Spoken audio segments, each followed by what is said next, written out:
बनाने का काम आपका पंचायत मेंबर का है, पंचायत मेंबर का काम है। हम तो काउंसिलर या पंचायत मेंबर नहीं है, हम विधायक हैं। रानीगंज निमचा कोलियरी। आज निमचा कोलियरी में बीजेपी विधायक अग्निमित्रा पाल का विरोध देखने को मिला। स्थानीय लोगों और महिलाओं ने विधायक पर आरोप लगाते हुए कहा कि पिछले 5 वर्षों में वो इलाके में नहीं आए। एक महिला ने तो उनसे सवाल किया कि यहाँ के लोग जिंदा हैं या मर गए हैं। स्थानीय लोगों ने बीजेपी कार्यकर्ताओं को भी घेरा और कहा कि धर्म और जाति के नाम पर वोट लेने के बजाय पिछले 5 साल में इस क्षेत्र में हुए विकास कार्यों के बारे में कोई जानकारी नहीं दी गई। लोगों ने ये भी सवाल उठाया कि सिर्फ चुनाव के समय में ही पार्टी के नेता और कार्यकर्ता क्यों आते हैं। घटना के दौरान लोगों ने विधायक को घेरकर जय बांगला और बीजेपी हटाओ देश बचाओ के नारे लगाए। इसके बाद विधायक अग्निमित्रा पाल ने पलटवार करते हुए चोर ममता हाय हाय के नारे लगाए। लोगों ने ताली बजाकर बीजेपी हाय हाय के नारे भी लगाए। इस बारे में जब विधायक से बात की गई तो उन्होंने कहा कि आज वह अपने विधानसभा क्षेत्र के नीमचा इलाके में गई थी।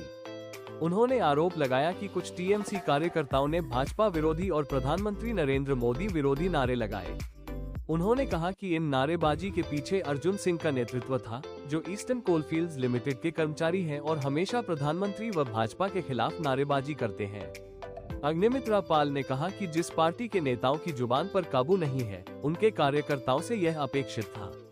उन्होंने दावा किया कि अब भाजपा कार्यकर्ता भी सड़क पर उतरकर जवाब देने के मूड में हैं और टीएमसी की गुंडागर्दी अब जल्द समाप्त होने वाली है।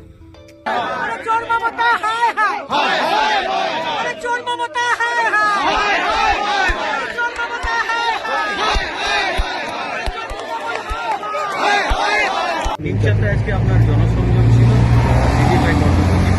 নিমচাতে আমার আসানসোল দক্ষিণ গ্রামীণ এলাকাতে পড়ে এই নিমচা। এখানে 5টা বুথ আছে এবং বরাবরই এখানে তৃণমূলের যারা গুন্ডারা আছে তার মধ্যে একজনের নাম হচ্ছে অর্জুন সিং, যে ইসিএল এর কাজ করে, আবার মাননীয় প্রধানমন্ত্রী আর কেন্দ্র সরকারকেই গালাগাল দেয়। সে তো তাদের রুচির ব্যাপার। তাদের নেত্রী মমতা ব্যানার্জি স্বয়ং যে রুচি দেখান গালাগাল দিয়ে, তার সাকরেদরা তো করবেই।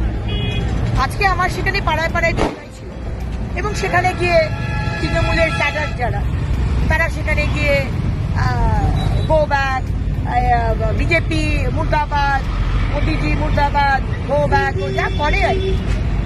আমরাও এখানে খুব প্রথম খুব শান্তভাবে আমরা, কারণ আমাদের কাজ হচ্ছে মানুষের কাছে পৌঁছানো আর মানুষকে বলা যে এবারে মাননীয় প্রধানমন্ত্রীর সরকার হচ্ছে, আপনাদের কি কি চাই, আপনারা পাশে থাকুন।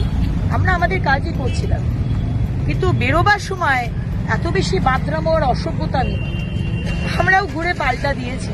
তৃণমূল মানেই যে চোর, আপনাদের নেতৃত্ব মানেই যে চোর, টিএমসি মানেই যে গুন্ডা, অসভ্যতামি, আজকে আমরাও পাল্টা দিয়েছি।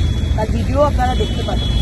সুতরাং যদি ভেবে থাকেন যে অগ্নিমিত্রা পালকে 4টে গুন্ডা পাঠিয়ে গোবাকে বললে অগ্নিমিত্রা পাল দমে যাবে, দমবে না। পশ্চিমবঙ্গের মানুষ জেগে উঠেছে, আমাদের বিজেপির ক্যাডাররা রাস্তায় নেমে লড়াই করছে। এইবার সরকারের পরিবর্তন হবে। আমরা বাংলাকে এইভাবে নষ্ট করতে দেব না মমতা ব্যানার্জি। তৃণমূল ক্যাডাররা, তৃণমূল গুন্ডারা আজকে রাজ্য চালাবে, আমরা সেটা হতে দেব না।